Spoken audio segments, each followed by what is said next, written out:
Você está sintonizado no programa Agenda Econômica, que hoje está examinando o tema da juventude e da economia a partir de uma pesquisa feita pela Secretaria de Assuntos Estratégicos da Presidência da República. O nosso convidado é o ministro-chefe interino desta secretaria, SAI, o professor e economista Marcelo Neri, que também é presidente do Instituto de Pesquisa Econômica Aplicada, o IPEA. Participa do programa o jornalista Ronaldo Martins. Ministro, como nós tínhamos anunciado, uma das conclusões em que lá no estudo está assinalada é que em sociedades com poucos jovens existem mais diversos ganhos de escala decorrentes de aglomeração, de possibilidade de especialização, coisas dessa natureza. No caso brasileiro, em razão de haver um grande contingente de jovens, esses ganhos de escala estariam dificultados?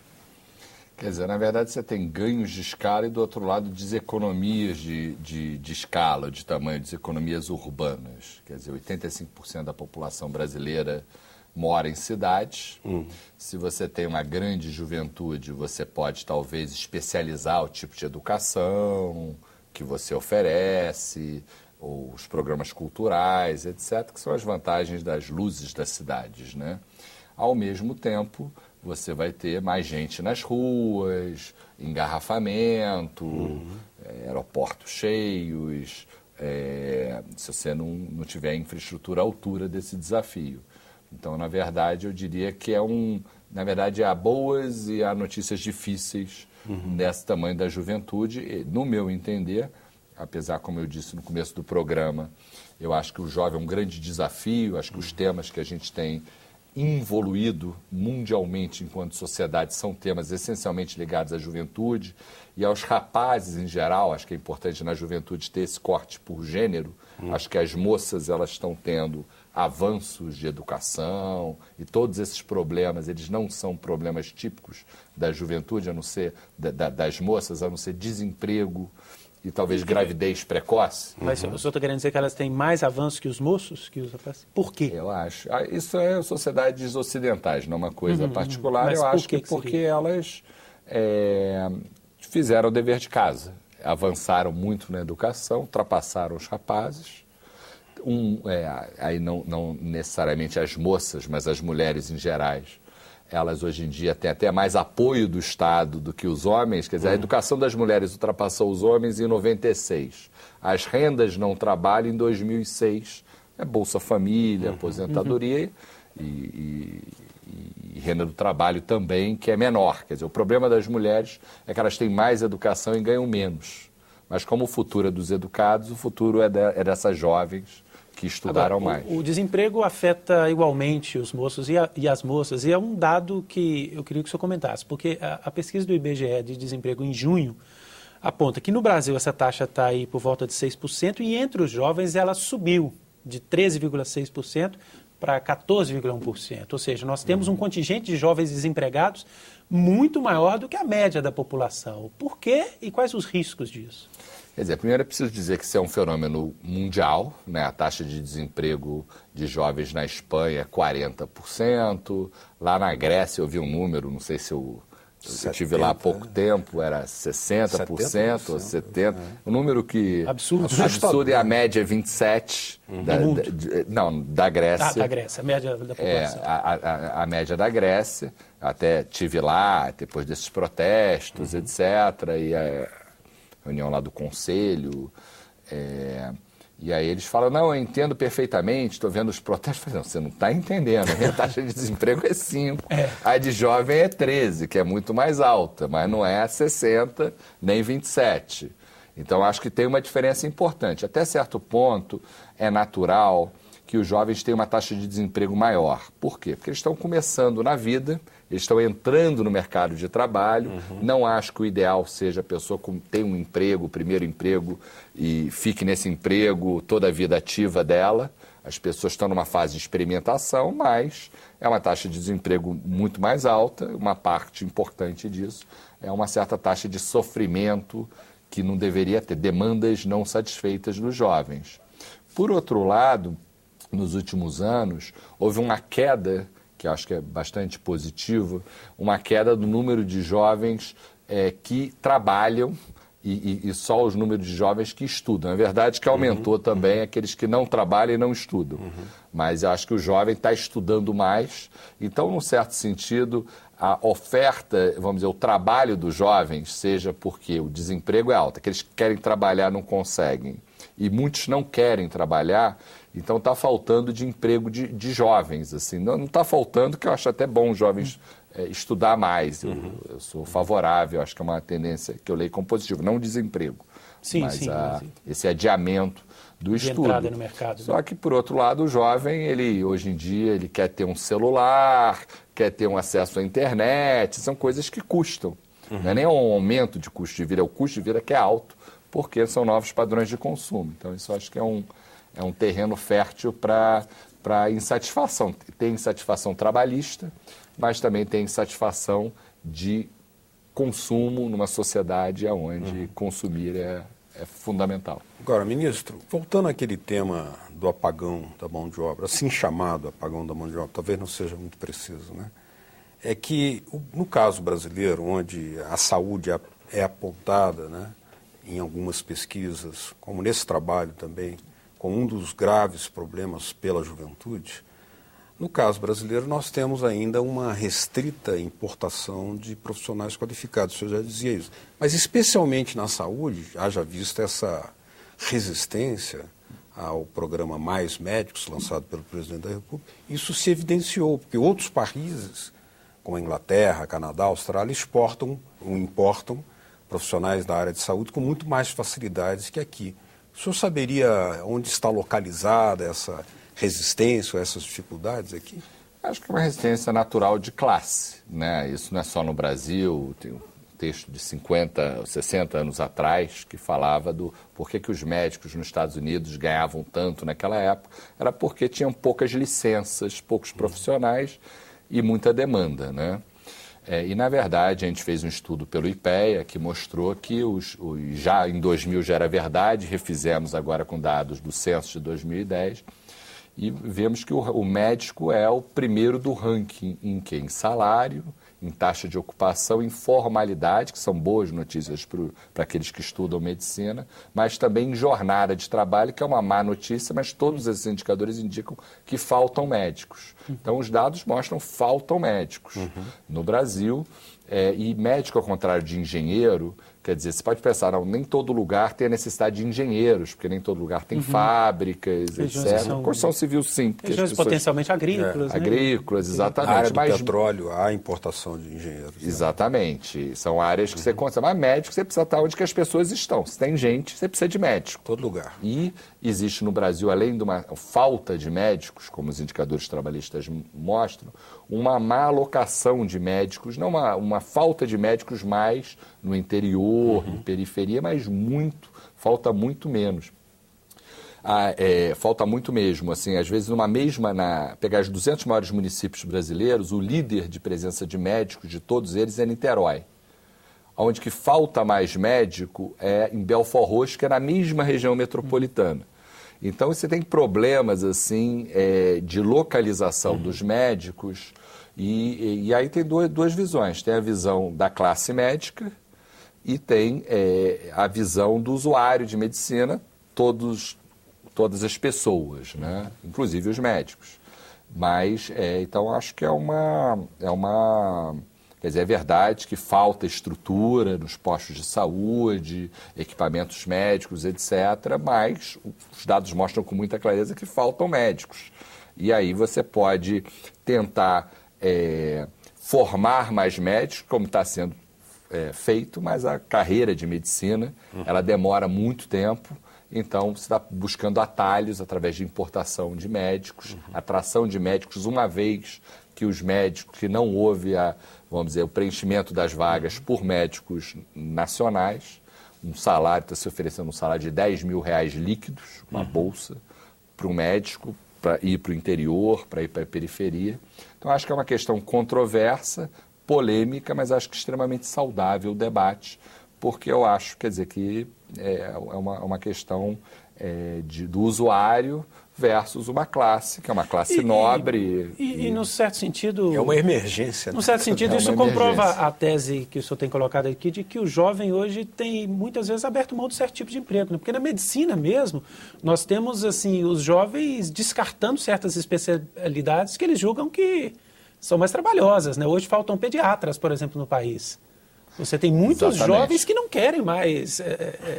atuar nessas especialidades. Eu acho que falta, primeiro, política pública. Médico precisa olhar o retorno da sociedade como um todo, porque, na verdade, se você olhar a concentração de médicos, são em algumas regiões, tem muitos médicos, é natural que seja, são regiões assim até mais ricas, como Niterói, a região mais tem a maior proporção de classe A do Brasil, onde tem mais médicos, porque, de um lado, os médicos são filhos um pouco de uma elite, num certo sentido, não todos, obviamente, mas é a profissão mais difícil no vestibular, etc.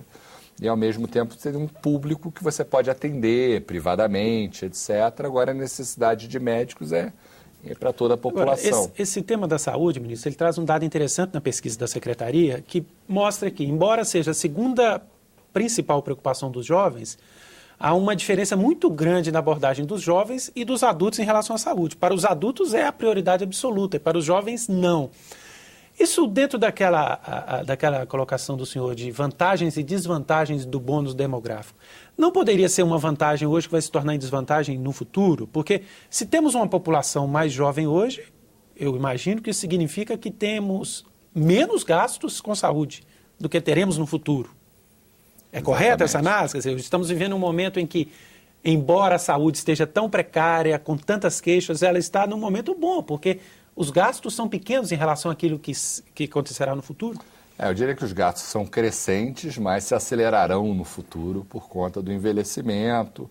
E, na verdade, nós temos aumentado a expectativa de vida, então a presença de doenças crônicas, com custos de tratamento altos, vai ser um desafio junto com a Previdência, quando essa onda jovem ela virar uma onda de meia-idade, uma onda de terceira idade. Esse vai ser o processo e impõe enormes desafios. Nós temos aí a questão da fertilidade também, porque o estudo aponta que as mulheres em idade fértil, 15 até 49 anos, é um contingente que está em aumento, pelo menos até 2025, segundo o estudo. Nesse sentido, essa taxa de crescimento da juventude, que está relacionada a isso pode interferir nessas conclusões que vão ensejar quais as políticas públicas que terão que ser feitas na área de trabalho, na área de educação, na área de saúde, especialmente previdenciária? Com certeza, a questão de gênero, a questão de fecundidade, maternidade, porque hoje em dia mais mulheres estão entrando ou estão na fase reprodutiva, mas cada mulher nessa fase está tendo menos filhos. E, na verdade, ter muitas mulheres em fase reprodutiva, ter muitas mães, na verdade, é um ativo. Um sinal de, vamos dizer, de indicadores sociais não tão bons é quando cada mãe tem muitos filhos, porque aí não pode dar qualidade tão boa à formação dos filhos, ao cuidado dos filhos, porque é questão de recursos. Né? Pobreza e muitos filhos caminham de mãos dadas. Mas esse contingente grande de mulheres em idade fértil, ele pode suscitar políticas públicas que em alguns países nem é possível mais. Porque tem países hoje que tentam incentivar a fecundidade, mas não tem esse contingente de mulheres em idade fértil. Isso é uma questão polêmica, talvez, quer dizer, hoje em dia, quer dizer, a taxa de fecundidade está convergindo, conforme mostra o estudo, para 1,5 filhos por mulher, que é abaixo da taxa de reposição. Você precisaria um pouco mais de 2 para repor a população. E então, por exemplo, o drama que o Japão vive, etc. A Espanha, por exemplo, tem que o Canadá também uma política para as pessoas terem mais filhos, até um subsídio do Estado, etc. Então é uma questão bastante polêmica. O fato é que o Brasil teve essa mudança de fecundidade sem nenhuma, primeiro, política pública como a chinesa que até tolhe a liberdade das pessoas, foi voluntária, que eu acho que é uma grande coisa. Foi drástico, mas foi extremamente acelerado. A gente só perde em velocidade esse processo, os processos demográficos no Brasil, em particular ligado à onda jovem, esse refluxo para a China. A China e o nosso foi natural. E o nosso foi natural, mas a gente segue numa velocidade. Ou seja, o senso comum está completamente equivocado quando diz que o problema da natalidade é um problema sério no Brasil. Porque a gente ouve muitas pessoas, precisamos de controle de natalidade. Não mais. Eu diria que pode ser o evento oposto, o problema oposto, eventualmente. Assim. Agora, ministro, uma coisa que o estudo também aponta é que quando há escassez de recursos, a existência de um contingente de jovens muito amplo pode gerar um problema, ou seja, um congestionamento e tal. No caso brasileiro, nós temos, diferente de outros países, que têm poucos recursos e pequena juventude, isso se resolve de outra maneira. No caso brasileiro, uma juventude ampla, ainda que vá tender a decrescer daqui a 9 anos, como o senhor disse, mas com extremas possibilidades pelas riquezas. Tem nióbio, tem urânio, tem petróleo, tem uma biodiversidade. E nem tudo isso está explorado na sua totalidade, pelo contrário. Nióbio e urânio, muito pouco ainda, né? O que isso ensejaria uma mudança de visão estratégica para pensar um modelo de desenvolvimento com esse ativo da juventude?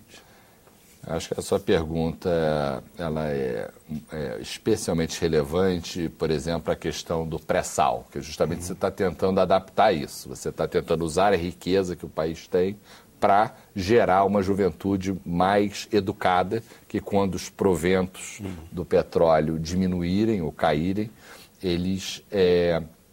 você vai ter uma riqueza incorporada às pessoas, que é a educação. Então, acho que a gente precisa ter essa estratégia, ter uma estratégia que olhe o longo prazo. Porque, na verdade, riquezas naturais, o que os dados mostram, é que pode ser uma maldição, num certo sentido. Maldição do petróleo. Maldição do petróleo, porque valoriza o câmbio, você limita as exportações, etc. E gera, vamos dizer, é um dinheiro que você não teve que gerar pelo esforço da educação e do trabalho. Então, talvez não seja uma riqueza tão bem-vinda quanto aquela riqueza construída. Isso, obviamente, é alguma coisa... Então, é uma riqueza, mas há que fazer bom uso dela. E essa proposta de alocar os recursos em educação, vejo como fundamental. E acho que, na verdade, até os protestos das ruas, de uma certa forma, botaram uma pressão positiva numa agenda importante. Quer dizer, os protestos, obviamente, para quem está no governo federal é incômodo, faz parte, democracia, etc. Mas, por outro lado, também vai na direção... No começo, eu estava numa viagem, fui para a Coreia, e quando eu fui, a coisa estourou aqui, não dava para voltar, porque para voltar é 4 dias. E foi nisso, então, olhando aquelas cenas, eu acho que, sem dúvida, me deixava muito preocupado, mas eu acho que, por um lado, é uma enorme oportunidade. Assim, eu acho que é uma oportunidade assim, gigantesca. Acho que tem que ouvir mesmo as vozes das ruas, entender o que as pessoas estão demandando, colocar uma racionalidade social nisso para se achar o bom caminho. Mas eu acho que nesse sentido é bastante diferente, vamos dizer, dos protestos em países árabes, onde a questão de liberdade é mais central. Aqui eu acho que é uma conquista, né? No próximo bloco nós vamos examinar aqui as transferências intergeracionais, a questão dos nem, ou seja, os jovens que nem estudam, nem trabalham, ou que nem procuram emprego, e também a questão do aumento do contingente de trabalhadores, porque essa expansão do contingente de juventude também significa, no futuro, um maior plantel de trabalhadores. Continue com a gente.